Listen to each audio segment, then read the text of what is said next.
काय रे हे विशू? अरे तुझ्या आईबाबांना मी लहानपणापासून ओळखते, अगदी शेजारी राहायला आल्यापासून. कधी त्यांनी कुणाचा 1 रुपया बुडवल्याचं आठवत नाही आहे मला. किती मेहनतीने हे घर उभारलं आहे, तुम्हाला शिक्षण देऊ केलं. आणि आज काय पाहते मी? आज चक्क वसुलीसाठी गुंड आले तुमच्या घरी आणि आमच्या डोळ्यादेखत तुझ्या अंगावर हात टाकला त्यांनी. आणि उघड्या डोळ्याने आम्ही बघत बसलो, काहीच करू शकलो नाही. कसं वाटत असेल मीनाला? त्याची कल्पनासुद्धा करू शकत नाही.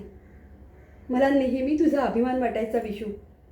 तू खूप शिकलास, मोठ्या पदावर नोकरीला लागलास, गलेलठ्ठ पगार घ्यायला लागलास. खूप अभिमानाने मी सगळ्यांना सांगत होते.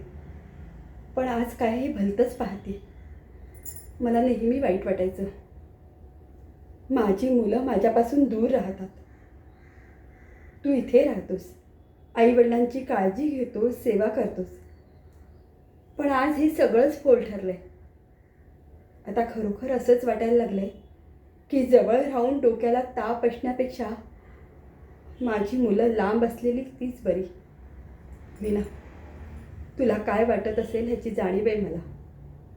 पण खरंच अगदी काहीही मदत लागली तर निःसंकोचपणे माग. विशू, हे जे काय केलेस ना ते निस्तार बाबा लवकर.